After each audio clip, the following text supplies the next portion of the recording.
मैं हूं सुरेश चौहान के और आप सभी को नए वर्ष की पूर्व संध्या पर शुभकामनाएं देता हूं।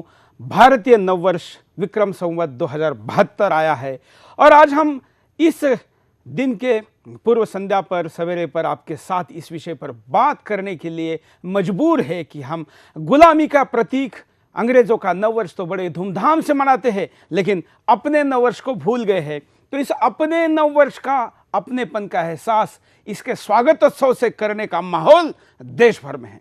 देश में पिछले करीब 8-9 महीने से 10 महीने से जो राष्ट्रवाद का, भारतीयता का जो माहौल बना है, उस माहौल में अब भारतीय ये अपने आप को कहने में गौरवान्वित महसूस कर रहा है। लेकिन उसका यह गौरव जिन मूल्यों के साथ जुड़ा है, जिन घटनाओं के साथ जुड़ा है, जिन तथ्यों के साथ जुड़ा है, जिन विचारों के साथ जुड़ा है, जिन उत्सवों के साथ जुड़ा है, उसमें से महत्वपूर्ण उत्सव होता है नया वर्ष।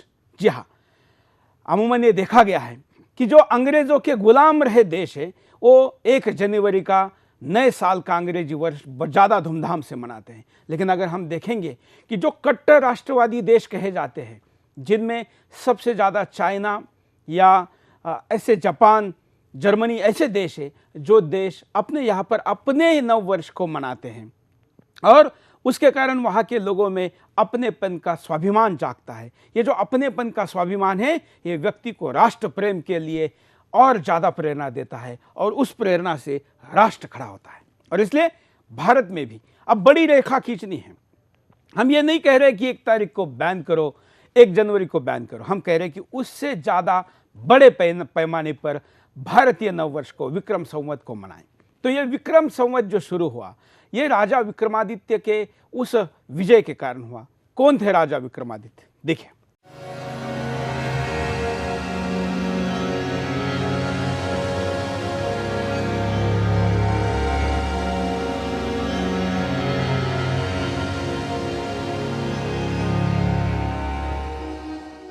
ब्रह्मांड में पृथ्वी एक ऐसा ग्रह है जो अपनी विशेषताओं के कारण अन्य सभी ग्रहों से अलग है। ठीक उसी तरह संपूर्ण विश्व में भारत ही एक ऐसा राष्ट्र है जो अपनी दिव्यता, अपनी विशेषता और अपने स्वर्णिम इतिहास के कारण पूरे विश्व में विख्यात है। भारत एक ऐसा देश है जिसकी एक अलग पहचान सिर्फ और सिर्फ भारत के सदियों पुराने इतिहास और महत्ता के कारण है। सदियों से भारत की धरती ने कई वीर सपूतों को जन्म दिया।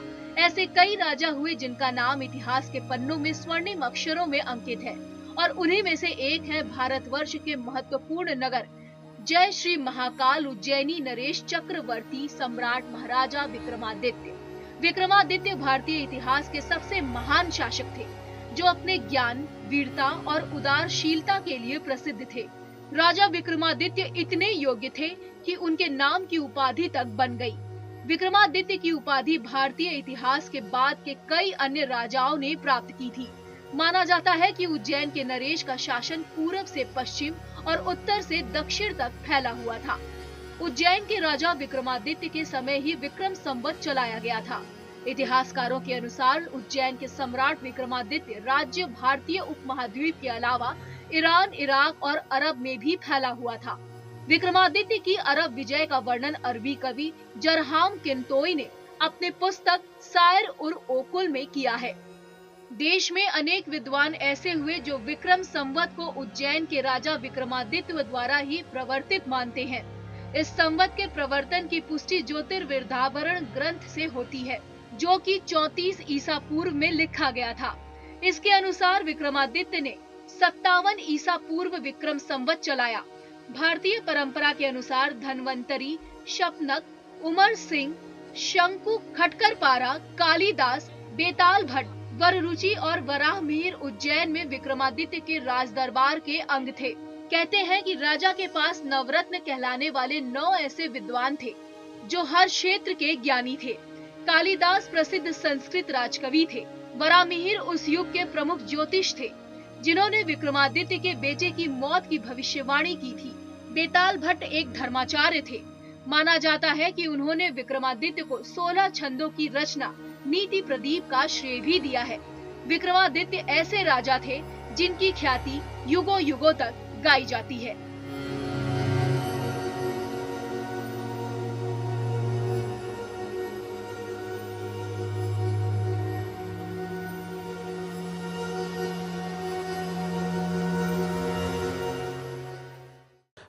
महान राजा विक्रमादित्य जिनके नाम पर ये संवत शुरू हुआ है, ये 2072 हैं। दुनिया की कोई भी सभ्यता जो वर्तमान में जीवित हो इतनी पुरानी नहीं थी, या जो मृत्यु भी हो चुकी है वो भी नहीं थी।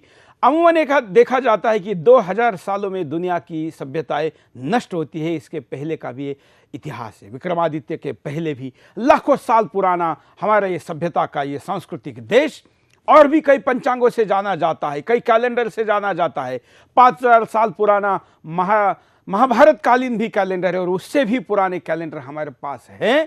तो ये जो पंचांग जिसको हम कहते हैं, जिस पंचांग के आधार पर नासा भी अगर उपग्रह छोड़ना है आकाश में, स्पेस में या किसी दूसरे ग्रह पर, तो जिस भारतीय पंचांग का आधार लेती है, जिसके गणित का आधार लेती है, ये पंचांग हमारा क्या है देख लीजिए।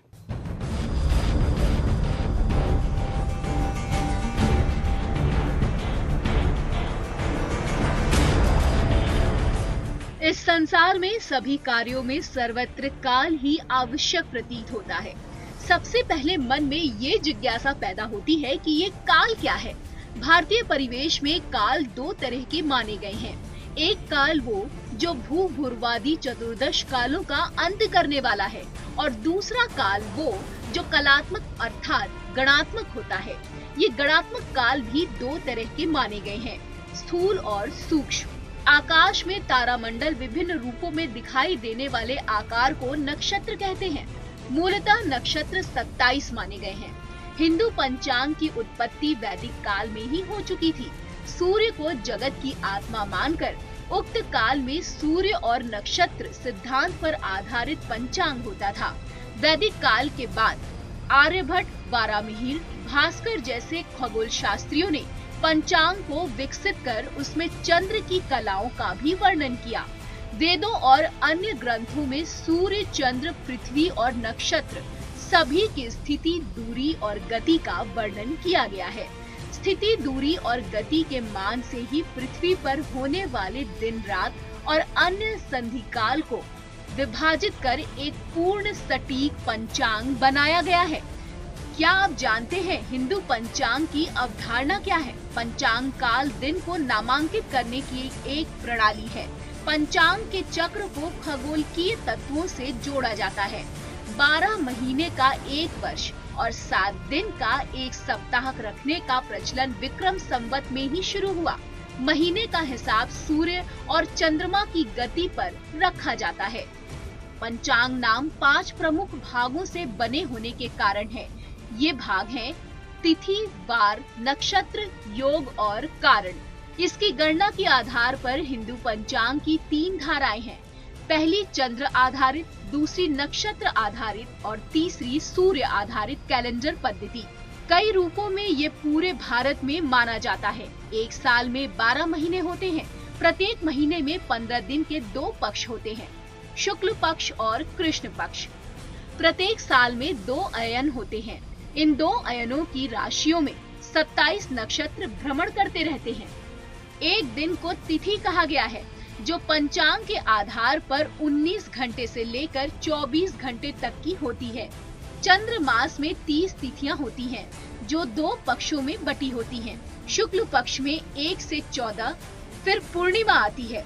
पूर्णिमा सहित कुल मिलाकर 15 तिथि। कृष्ण पक्ष में 1 से 14 और फिर अमावस्या आती है। अमावस्या सहित 15 तिथि। आकाश में तारामंडल के विभिन्न रूपों में दिखाई देने वाले आकार को नक्षत्र कहते हैं। मूलतः नक्षत्र 27 माने गए हैं। ज्योतिषियों ने एक और विभाजित नक्षत्र भी माना है। चंद्र उक्त 27 नक्षत्रों में भ्रमण करता है। प्रत्येक महीने में 30 दिन होते हैं और 30 दिनों में चंद्रमा की कलाओं के घटने और बढ़ने के आधार पर 2 पक्षों यानी कि शुक्ल पक्ष और कृष्ण पक्ष में विभाजित किया गया है। एक पक्ष में लगभग 15 दिन या 15 सप्ताह होते हैं। एक सप्ताह में 7 दिन होते हैं। शुक्ल पक्ष में चंद्र की कलाएं बढ़ती हैं और कृष्ण पक्ष में घटती हैं। संसार का अभिप्राय ही परिवर्तनशील है, वही जीवन है। इसलिए ग्रह नक्षत्रों के परिवर्तन से काल होता है। प्रत्येक वस्तु का काल अपना होता है। जैसे हम पृथ्वी के निवासी हैं, इसलिए हम प्रत्येक काल को पृथ्वी के सापेक्ष ही देखते हैं। ये आज से ही नहीं बल्कि आदि काल से हमारी काल गणना का आधार है। हमारे देश की ज्योतिष विज्ञान बहुत विकसित है और इसी विज्ञान के आधार पर कई विदेशी वैज्ञानिक भी अपनी गणनाएं करते हैं। ज्योतिष की दृष्टि से समग्र काल में सावन दिन या मान के धरातल में ही देखा जाता है। भारतीय परिप्रेक्ष्य में दिन का प्रारंभ मध्यरात्रि से नहीं बल्कि सूर्योदय से होता है। इसी आधार पर नक्षत्रों में अश्विनी नक्षत्र को, राशियों में मेष राशि को और मासों में चैत्र मास को प्रथम माना जाता है। काल के प्रारंभ में चैत्र शुक्ल प्रतिपदा थी, इसलिए इसी से वर्ष प्रतिपदा मानी जाती है। इसलिए आज तक भारतीय काल गणना के अनुसार वर्ष का प्रथम दिन चैत्र शुक्ल प्रतिपदा को ही माना जाता है।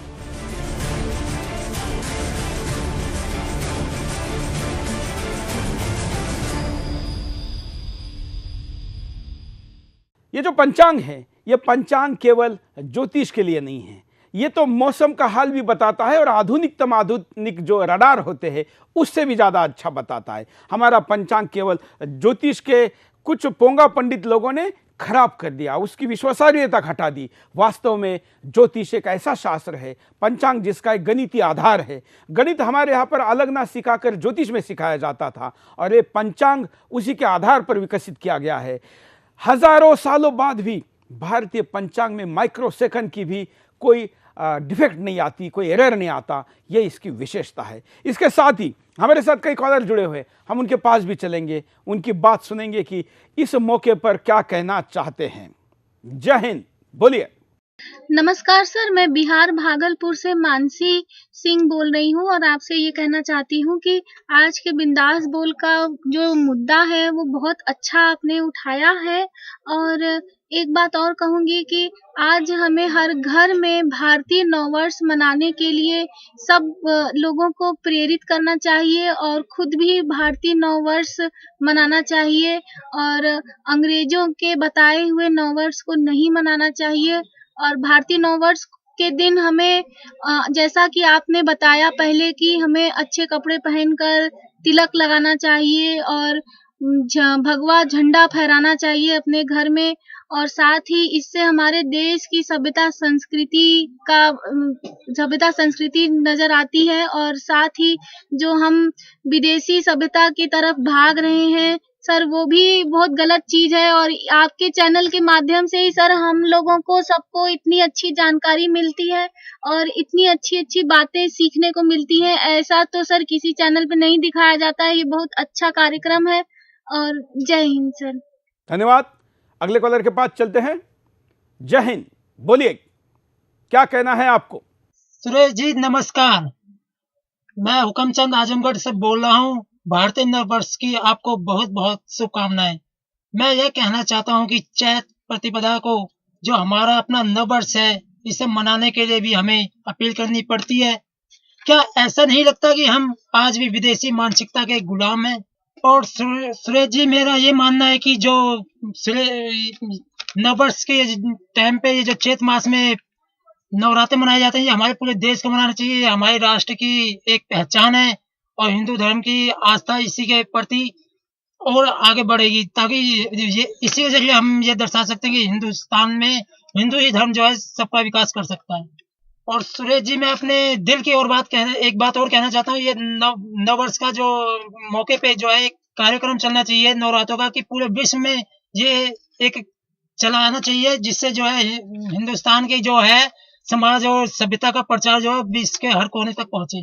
धन्यवाद। अगले कॉलर के पास चलते हैं। हेलो सुरेश जी, नमस्कार सर। ये जो आप जो चला रहे हैं कि अंग्रेजी नया साल छोड़ करके जो हमारे देश का नया साल है उसको मनाना चाहिए, ये बहुत अच्छा है। आज के समय में ऐसा हो गया है कि सब लोग अंग्रेजी वाले के पीछे ज्यादा भागते हैं, अपने देश की जो संस्कृति है उसको भूल रहे हैं। तो हम तो यही चाहेंगे कि इस वापस आना चाहिए, ये सब जो भारतीय नया साल जो है हमारा वो मनाना चाहिए लोगों को, और लोगों को इसके लिए जागरूक भी करना चाहिए। सरकार को भी चाहिए कि वो लोगों को जागरूक करे नया साल पर। धन्यवाद। एक और कॉलर हमारे साथ जुड़े, उनके पास चलते हैं। जी नमस्कार, जय हिंद। मैं नीलम कश्यप दिल्ली से। भारतीय नववर्ष के निमित्त आपने एक अच्छी पहल की है, इसके लिए आपको बहुत बहुत धन्यवाद। भारतीय नववर्ष सभी के लिए मंगलमय हो, ऐसी मेरी शुभकामनाएं हैं। लोग इसके महत्व को समझें और सराहें। वेस्टर्न कल्चर के राज्यवाद ने सभी चीजों को अपने अनुसार ढालने का प्रयत्न किया है, इसलिए अंग्रेजी नववर्ष का बुखार छाया रहता है। यह सभी का लोकतांत्रिक अधिकार है कि वह क्या मनाएं या क्या ना मनाएं, लेकिन भारतीयता को भूलते जाना कहां तक न्याय संगत है। आपने यह पुनीत कार्य किया है कि हम सभी भारतीय नववर्ष को संपूर्णता में आत्मसात करें। नई पीढ़ी, किशोर और युवा पीढ़ी का यह दोष नहीं है कि वे भारतीयता से प्राय वंचित होते जा रहे हैं, बल्कि कहीं तो जानबूझकर उन्हें भारतीय मूल्य परंपराओं से वंचित कराया जा रहा है। यह मीडिया, माध्यमों, बुद्धिजीवियों और वरिष्ठ पीढ़ियों की अहम जिम्मेदारी है कि युवा शक्ति को भारतीयता के मर्म से परिचित कराएं। आपको पुनः धन्यवाद कि आपने यह कदम उठाया। वंदे मातरम। धन्यवाद। स्काइप कॉलर भी हमारे साथ है। हमेशा की तरह अपने घर से बैठे हुए लोग अपने मोबाइल से या लैपटॉप से, टैब से स्काइप करते हैं। स्काइप कॉलर के पास। नमस्कार मित्रों, मैं विवेकानंद लखनऊ से आप सभी को भारतीय नववर्ष की कोटि कोटि बधाइयाँ। सुदर्शन परिवार एवं विंदास बोल के माध्यम से पूरे विश्व को हिंदू संस्कृति की शांति का परिचायक भारतीय नववर्ष मंगलमय हो, यही आपकी सबको मेरी तरफ से शुभकामनाएं हैं। और विंदास बोल बहुत अच्छा एक प्रयास कर रहा है। विंदास बोल के माध्यम से नए नए विषय हम सबको सुनने को मिल रहे हैं। विंदास बोल और सुदर्शन परिवार की ओर से या राष्ट्र निर्माण के क्षेत्र में एक नया कदम जो उठाया गया है, वह भी निश्चित ही एक बहुत ही क्रांतिकारी कदम होगा।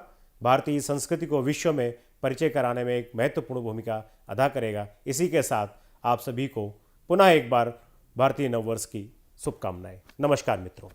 तो सुन रहे थे बात आपकी। स्काइप पर भी लोग क्या प्रतिक्रिया दे रहे हैं। एक और स्काइप के कॉलर हैं। नमस्कार, मैं सत्यवान रोहतक से बोल रहा हूं और मेरा प्रणाम है आदरणीय सुरेश चौहान के जी को, जो आप इतना अच्छा आयोजन लेके आए हैं। राष्ट्र निर्माण के माध्यम से पूरे देश में जो भारतीय नववर्ष विक्रम संवत 2072 की सबको, पूरे भारतवासियों को शुभकामनाएं देता हूं। और पूरे देश में आपने जो इतना भव्य आयोजन रखा है भारतीय नववर्ष का, इसके लिए बहुत बहुत आभार आपको। इस तरह के आयोजन भारतीय नववर्ष पर होते रहने चाहिए। और पूरा भारतीय से मैं आग्रह करता हूं कि सब भारतवासी मिल करके खुशी और हर्षोल्लास के साथ में मनाएं। रोहतक में हम भी एक बहुत बड़ा आयोजन कर रहे हैं और आदरणीय सुरेश चौहान के जी से हमने प्रेरणा ली और पूरे हर्ष और उल्लास के साथ में इस आयोजन को हम मना रहे हैं। घर पर सांस्कृतिक ध्वज लगा रहे हैं सबके घरों पर और सबके माथे पर हम तिलक लगा रहे हैं। तो मेरी बहुत बहुत शुभकामनाएं हैं पूरे भारतवासियों को नववर्ष विक्रमी संवत की। ओम प्रणाम। धन्यवाद। तो चलिए स्काइप का कॉल लेते हैं। नववर्ष की शुभकामनाएं मेरी ओर से समस्त भारतवासियों, भाइयों को, बहनों को। भाई सुरेश चौहान जी के ने आज आपने जो मुद्दा उठाया है बिंदास बोल में, मुझे लगता है कि ये काफ़ी साल पहले हो जाना चाहिए था, मेरा मानना है। लेकिन आपने थोड़ा लेट शुरू किया, लेकिन बहुत ही अच्छा शुरू किया। आप इस मुहिम से, आपने जो ये मुहिम तैयार किया है, जो ये राष्ट्रवाद के जो कार्यक्रम, ये संगठन जो आपने बनाया है, बहुत ही अच्छा है।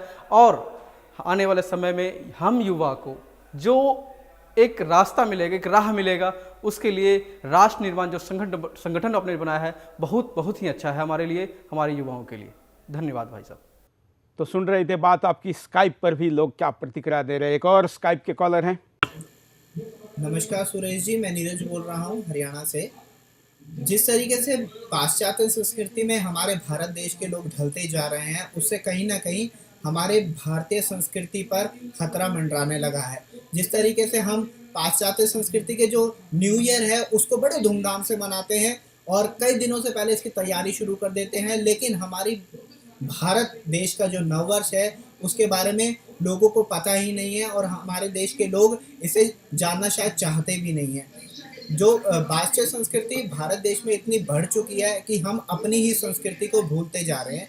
आपके चैनल के द्वारा जो, एक तो मैं पहले आपके चैनल को मतलब कि धन्यवाद करना चाहूँगा कि इस तरीके की मुहिम उन्होंने चलाई ताकि हमारे देश के लोग हमारा जो भारतीय नववर्ष है उसको जाने और उसको मनाएं, क्योंकि जितनी जरूरी पाश्चात्य संस्कृति के नववर्ष मनाने के उससे कहीं ज़्यादा ज़रूरी हमारे भारत का नववर्ष मनाने की ज़रूरत है, ताकि आने वाली पीढ़ी को हमारे देश की संस्कृति के प्रति पता सके, ताकि आने वाली पीढ़ी को हमारे देश के भारतीय नववर्ष के बारे में पता लग सके, और जिस तरीके से हम आज जो भी लोग हम भारतीय संस्कृति को मना रहे हैं उससे कहीं ज़्यादा इसका प्रचार हो और आने वाले समय में हम भारतीय नववर्ष को मनाएं।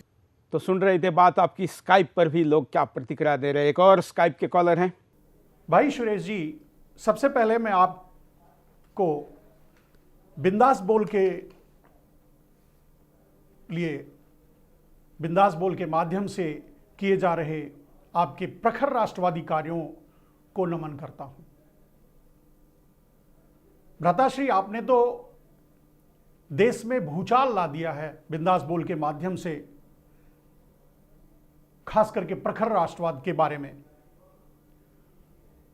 खैर, तत्पश्चात वर्ष प्रतिपदा शनिवार संवत 2072 जो 21 मार्च को है, इसके लिए आपको तथा चैनल के माध्यम से समस्त भारतवासियों को, यहां तक कि अभी पूरे विश्व को ढेर सारी शुभकामनाएं देता हूं। आप सभी को नया साल अपरिमित, असीमित, ढेर सारी खुशियां प्रदान करे। आज भारतवर्ष और भारतीय संस्कृति सबसे बड़े संकट काल से गुजर रहा है। एक तरफ पश्चिमी देशों की विसंगतियां, उनकी कुरीतियां पूरे देश पर हावी हो रही हैं, तो दूसरी तरफ ओवैसी जैसे लोग या उनकी सोच या उनके विचार पूरे देश पर संकट बने हुए हैं।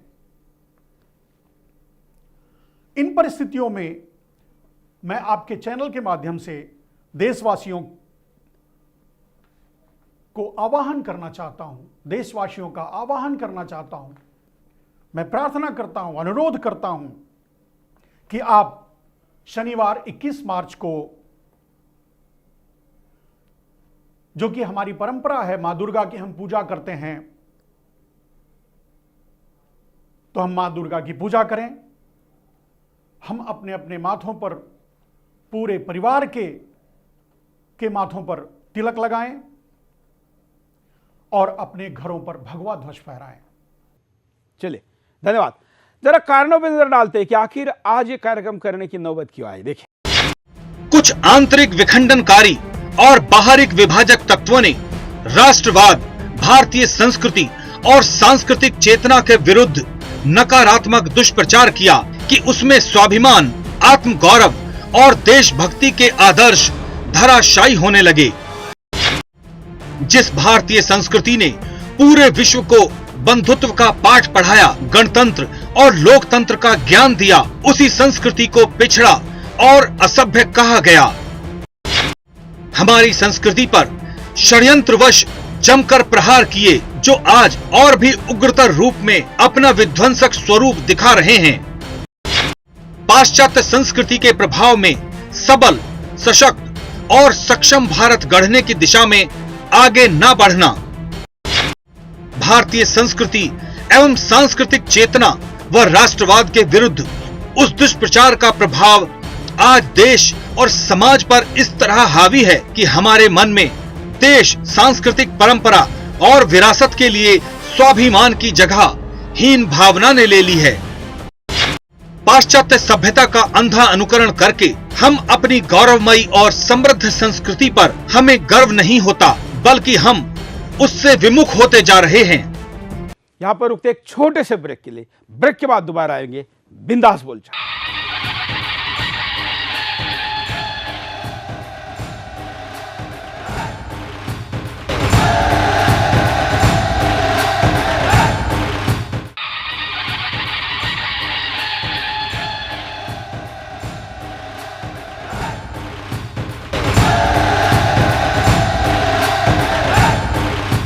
ब्रेक के बाद आपका एक बार फिर से स्वागत है। आप देख रहे हैं बिंदास बोलो, और बिंदास में हम आपके सामने मुद्दा लेकर आए कि गुलामी का प्रतीक अंग्रेजों का नववर्ष तो हम अब तक मनाते आए हैं, क्यों ना अब इस राष्ट्रवादी माहौल में हम भारतीय नववर्ष विक्रम संवत को मनाएं। इस साल विक्रम संवत 2072 है और अंग्रेजी तिथि अनुसार 21 मार्च को आ रहा है।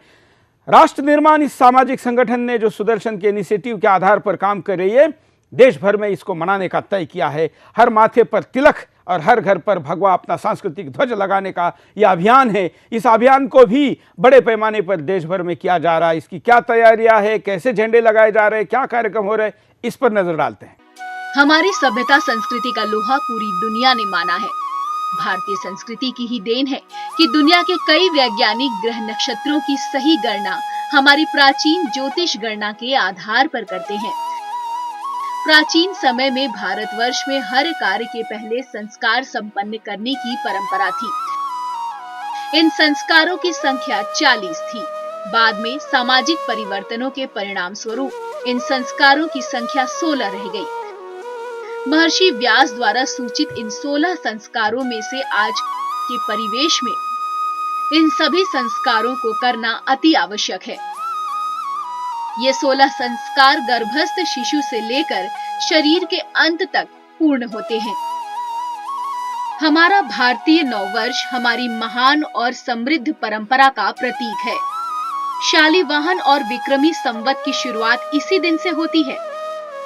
चैत्र प्रतिपदा खगोलीय दृष्टिकोण से भी शास्त्रीय काल गणना की कसौटी पर पूर्णतः खरी उतरती है और इस काल गणना के आधार पर ही कई अन्य गणनाओं की शुद्धता वैज्ञानिक कसौटी भी पूर्णतः सटीक और अकाट्य है।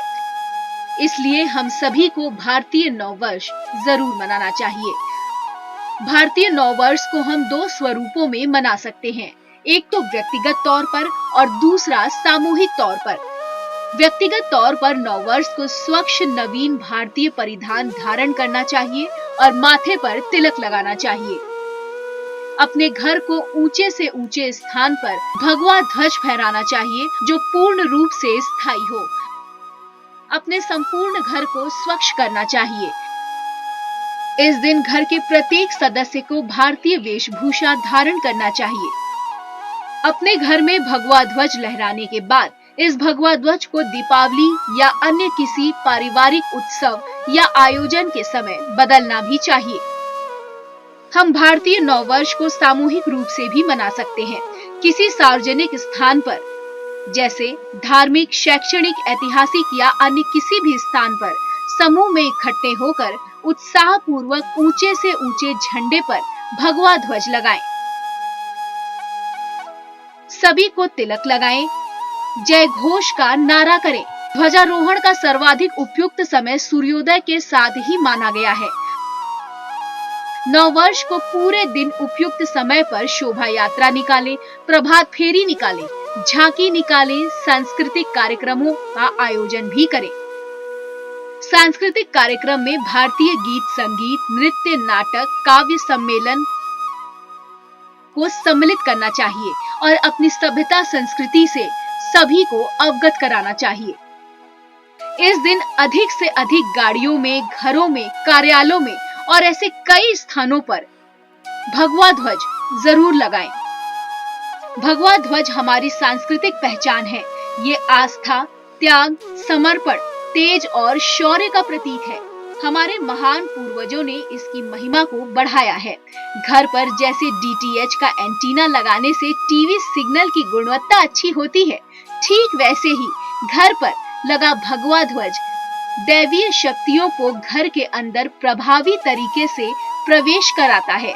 इससे घर में सुख शांति का स्थायी वास होता है। इससे आपके घर को नजर नहीं लगती और कई दोषों से घर दूर रहता है। पड़ोसियों में इस घर के प्रति सकारात्मक भाव उत्पन्न होता है। माथे का तिलक आपके अंदर सकारात्मक ऊर्जा का संचार करता है। इसलिए भारतीय नववर्ष के दिन अपने माथे पर तिलक और अपने घर में भगवा ध्वज जरूर लगाएं।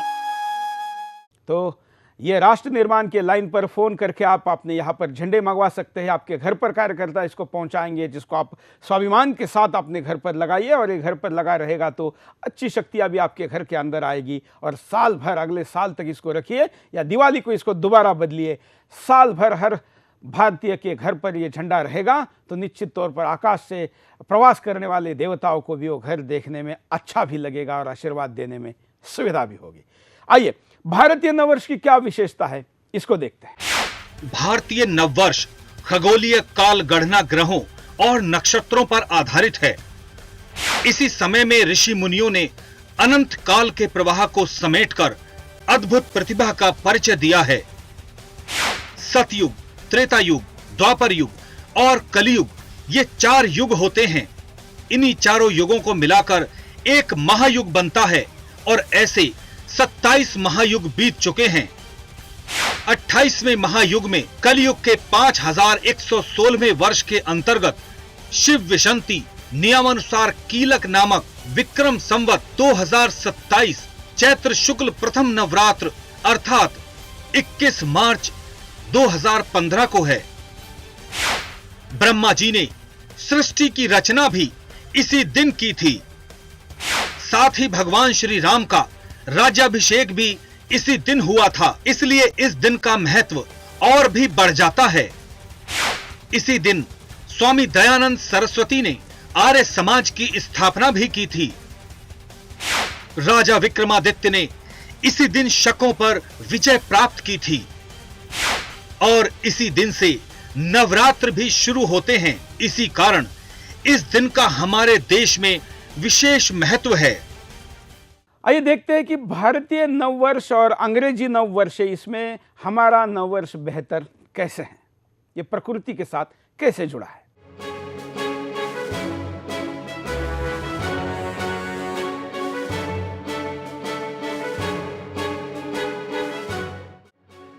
आज हम पूरी तरह से पाश्चात्य सभ्यता संस्कृति के जाल में फंसते जा रहे हैं और इसी कड़ी में हम कई कुरीतियों का शिकार भी हो रहे हैं।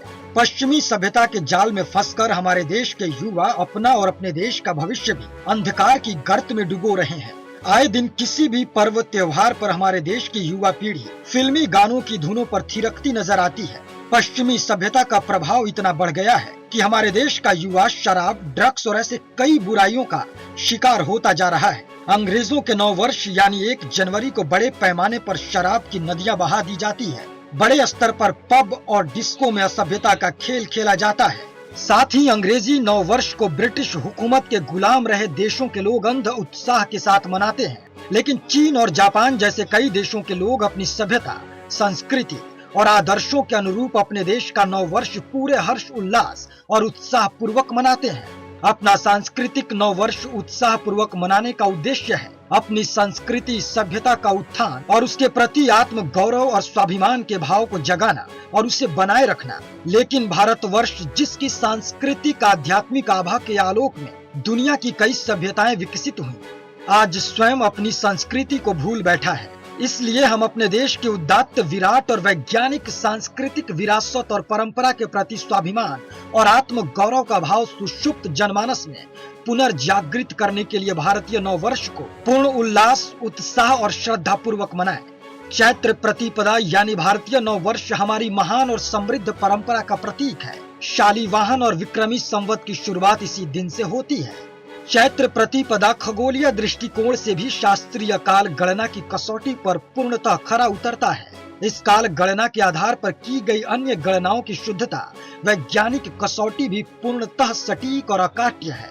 इसलिए आइए हम सब अपनी मजबूत जड़ों की तरफ लौटें।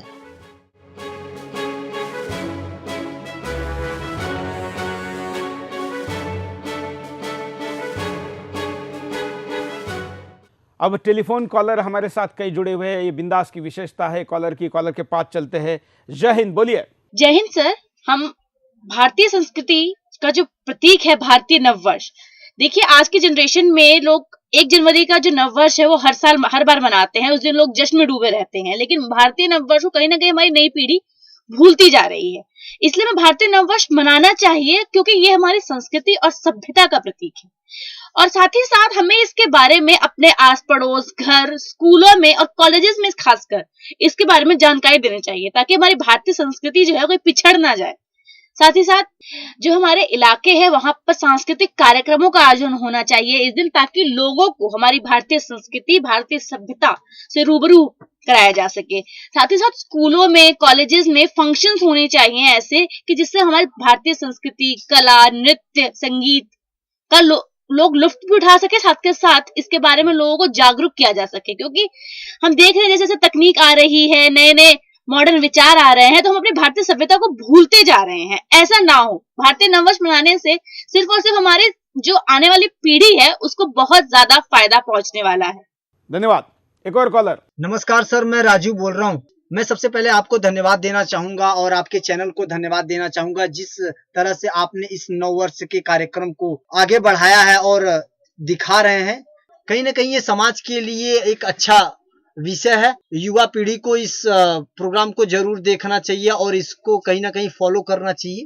तो मेरा ये कहना है कि जो 1 जनवरी को लोग नए अंदाज से मनाते हैं, पार्टी वार्टी करते हैं, कई अलग तरीके से अपने अपने अंदाज से मनाते हैं, तो इसको कहीं ना कहीं भारतीय संस्कृति और भारतीय समाज से भी जोड़ा जाए और एक अलग पहचान बनाई जाए, भारतीय संस्कृति जो झलके।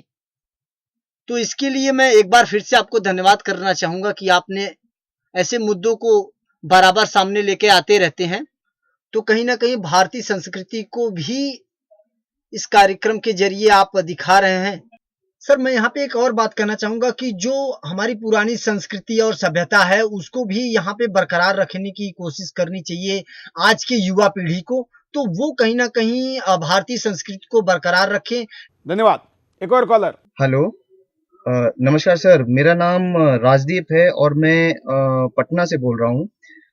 आज का जो बिंदास बोल है उसमें जो भारतीय नववर्ष जो टॉपिक लिया गया है वो बहुत ही शानदार है, बहुत ही अच्छा है। और जैसे कि देखा जाता है कि नॉर्मली हमारे देश में जो पाश्चात्य संस्कृति का जो थोपने की प्रथा चली आ रही है इतने सालों से, उसमें कहीं ना कहीं हम लोग अपना जो एक्चुअल में जो भारतीय नववर्ष है उसे भूल चुके हैं। अलग अलग तरीके से, बहुत बुरी तरीके से हम अपना नववर्ष जो कि 1 जनवरी को मनाया जाता है, लोग शराब पीते हैं, रास्तों पे नाचते हैं, बेढंगा डांस होता है, ऊटपटांग तरीके अपनाए जाते हैं, वो सब नहीं होना चाहिए। मुझे लगता है आपके जो प्रोग्राम है उसके माध्यम से जो ये भारतीय नववर्ष का प्रोग्राम शुरू किया जा रहा है, एक नया चलन शुरू किया जा रहा है, युवा पीढ़ी को अवगत कराया जा रहा है, ये बहुत ही अच्छा है और इसको पूरे देश में बड़े पैमाने पर मनाना चाहिए। धन्यवाद सर। धन्यवाद। एक और कॉलर। जय हिंद सर, मैं संजय बोल रहा हूँ। जैसे आपका मुद्दा है भारतीय नववर्ष, ये बहुत अच्छा मुद्दा आपने उठाया है और ये मुद्दा है सर, प्रत्येक इंसान को इसके लिए आकर्षित होना चाहिए और ये प्रतिवर्ष भारतीय नववर्ष मनाना चाहिए। जैसे कि हम 1 जनवरी को नई साल मनाते हैं और उसे जो अंग्रेजों की दी हुई वो हुकूमत है उसके अनुसार हम उसे मनाते हैं और पब में जाके दारू पीते हैं और जो शोर शराबा होता है उसके अलग जाके जो आपने ये नई जो शुरुआत की है भारतीय नववर्ष मनाने की, वो बहुत अच्छी है और हमें ये प्रतिवर्ष मनानी चाहिए और मनानी ही नहीं चाहिए, दूसरे लोगों को भी इसके लिए आकर्षित करना चाहिए और लोग इसे आगे आके मनाएं और ये प्रतिवर्ष मनाएं, जिससे हमारे देश की संस्कृति है उसको बढ़ावा मिले। जय हिंद सर। धन्यवाद। एक और कॉलर। हेलो, हाँ जी, नमस्ते सुरेश जी, मैं इलाहाबाद से मंजू सिंह बोल रही हूँ और आपका जो ये प्रोग्राम है बिंदास बोल, ये बहुत अच्छा प्रोग्राम है और सबसे खास बात यह है कि आपने आज का जो मुद्दा उठाया है भारतीय नववर्ष, ये बहुत बढ़िया मुद्दा है। मैं आपके चैनल के माध्यम से ये कहना चाहती हूँ कि आप इस तरह के मुद्दों को उठाते हैं जो कहीं भी सुनने को नहीं मिलता है, ना ही देखने को मिलता है। आज हम न्यू ईयर तो मनाते हैं, बड़े धूमधाम से मनाते हैं, इसके न्यू ईयर के लिए हम प्लानिंग करते हैं पहले से, लेकिन हमारा जो भारतीय नववर्ष है जो कि आप बता रहे हैं अपने चैनल के माध्यम से, उसके बारे में ना तो कोई जानता है और ना ही इसे कोई मनाना चाहता है। और मैं पर्सनली तौर पर भारतीय नववर्ष हर साल मनाती हूँ और आपको बता दूं कि अगर मैं किसी को ये कहती हूँ कि आप भारतीय नववर्ष मनाइए तो लोगों की प्रतिक्रिया बड़ी अजीब होती है। मुझे समझ में नहीं आता है कि हम अपनी ही सभ्यता संस्कृति की तरफ अगर हम अपनी श्रद्धा दिखाते हैं, अपनी सभ्यता संस्कृति के अनुसार हम कोई नया साल मनाना चाहते हैं तो उसे लोग बड़ी हे दृष्टि से देखते हैं। ये बहुत गलत बात है। मैं चाहती हूँ कि भारतीय नववर्ष को हमें अंग्रेजों का दिया हुआ जो नया साल है उससे बड़े पैमाने पर मनाना चाहिए। और इसी के साथ मैं बस इतना ही बोलना चाहती हूँ। धन्यवाद। धन्यवाद। तो चलिए स्काइप का कॉल लेते हैं। भारतीय नववर्ष चैत्र शुक्ल प्रतिपदा को मनाया जाता है। हमारी संस्कृति अपने आप में इतनी महान है तो हम दूसरे लोगों का नववर्ष क्यों मनाएं? और जो कार्यक्रम आयोजित किए जाते हैं इस दिन, हम पूरी भागीदारी अपनी दिखाएं और अपने नववर्ष को लोगों तक पहुंचाएं। हम दूसरों का नववर्ष मना रहे हैं, चाइना अपना नववर्ष मनाता है, वो कहीं नहीं ये अंग्रेजों के द्वारा दिया हुआ नववर्ष मनाता है। तो हमें अपने नववर्ष को मनाना चाहिए, लोगों में जागरूकता पहुंचानी चाहिए इस चीज़ की। और अगर हम आज इस विषय में बात कर रहे हैं तो ज़रूर लोग इस बारे में सोचेंगे और अपने संस्कृति में जो नववर्ष मनाया जा रहा है या है खुद जो लोगों को पता नहीं है तो उसको हम मनाएंगे। तो ये हमारे अंदर देश प्रेम और अपनी संस्कृति को अंदर तक अवशोषित करने के लिए एक अच्छा माध्यम है। मैं बधाई देना चाहता हूँ सूरदर्शन न्यूज को जो इस तरीके का प्रोग्राम दिखाकर लोगों में जागरूकता पैदा कर रहा है। धन्यवाद। अब हम परिणामों पर नजर डालते हैं कि क्या परिणाम होते हैं। देखिए, हमारी सभ्यता पूरी तरह से नष्ट हो जाएगी जिससे हमारी अगली पीढ़ी पर बुरा प्रभाव पड़ेगा। भारतीय सभ्यता को विस्तृत रूप से प्रचारित न करने से हम अपने प्राचीन काल की विशेषताओं से वंचित रह जाएंगे। भारतीय नववर्ष के प्रति हमारी अरुचि हमारी गुलामी का प्रतीक है। हमारा समाज अंग्रेजी सभ्यता का गुलाम बन जाएगा। हमारी सोच पर पूरी तरह से पश्चिमी सभ्यता हावी हो जाएगी जिससे हमारे देश में अनेक कुरीतियां भी उत्पन्न हो जाएंगी। तो अपना मनाने के परिणाम, अपने ना मनाने के भी परिणाम, दोनों परिणाम हम आपके सामने दिखाए हैं। अब हम आपके सामने समय की पुकार, समय दान की कैसी आवश्यकता है। हिंदुस्तान, आप कहेंगे कि ये जो राष्ट्र निर्माण का अभियान है, ये राष्ट्र निर्माण क्यों? सरकार क्या करेगी? सरकार तो देश बनाएगी। जो आंखों से दिखता है, हाथ से टच किया जाता है, जो सीमाओं में बंधा हुआ है, जो व्यवस्था का रूप है, उसको देश कहा जाता है। और जो अंतरात्मा से निर्मित होता है वो राष्ट्र कहा जाता है। तो राष्ट्र निर्मित का काम समाज ने करना चाहिए, उसके नागरिकों ने करना चाहिए। देश निर्मित का काम सरकार और व्यवस्था ने करना चाहिए। तो इस व्यवस्था के लिए इस नए साल पर, हमारे अपने साल पर हम एक संकल्प ले लें। हमें राष्ट्र निर्माण में अपना समय दान दे दे। राष्ट्र निर्माण में आपका एक एक क्षण का उपयोग किया जाएगा, आपके एक एक पसीने के बूंद का उपयोग किया जाएगा। ये कैसे हो सकता है? समयदान के द्वारा। नेताजी सुभाष चंद्र बोस ने कभी आप मुझे खून दो मैं तुम्हें आज़ादी दूंगा कहा था। अब तो खून देने के बजाय पसीना देने की ज़्यादा ज़रूरत है।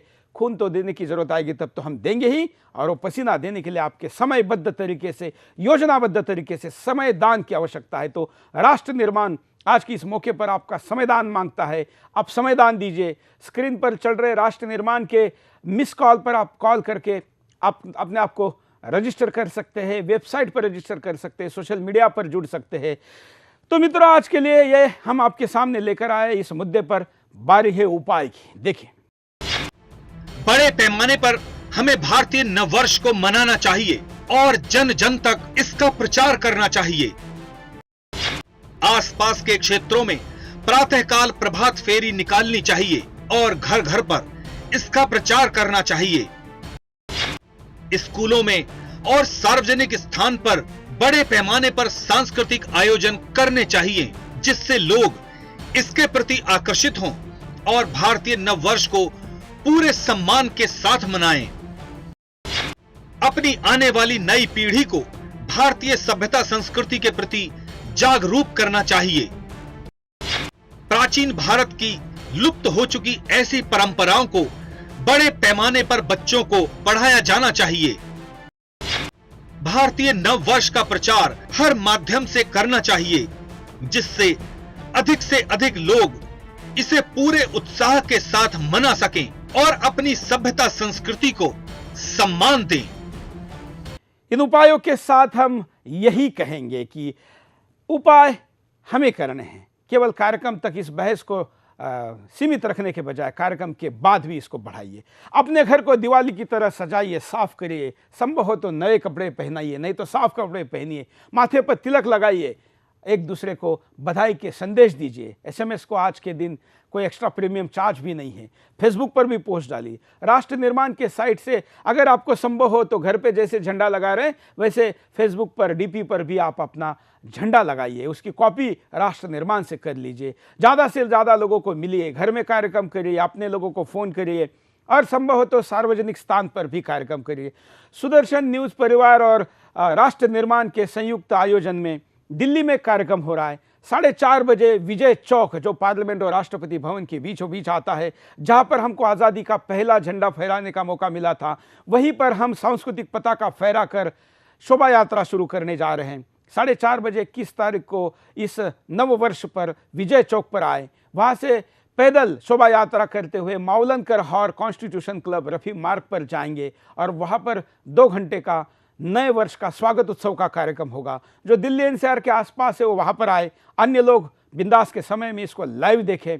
और आप लोगों को एक और खुशखबरी मैं जाते जाते देना चाहूँगा, जो लोग इस नववर्ष को मनाएंगे वो अपने घर पर ध्वज लगाए, अपने माथे पर टीका लगाए, एक अपनी सेल्फी खींचे या फोटो खींचे और राष्ट्रनिर्माण.org इस साइट पर, इसके फेसबुक हैंडल पर और सुदर्शन न्यूज़ के फेसबुक पेज पर इसको अटैच करें। जिस पोस्ट के ऊपर आप अटैच करेंगे उस फोटो को हम लेंगे और चैनल पर यहाँ राइट साइड में पूरे 21 तारीख के दिन भर हिंदू भारतीय नव वर्ष पर हम ऐसे लोगों के फोटो को मुफ्त में चलाएंगे जिन्होंने इस वर्ष को मनाया और औरों को मनाने में प्रेरणा दी। दोबारा इस विक्रम संवत 2072 की आप सभी को शुभकामनाएं। आज के लिए इतना ही। जय हिंद।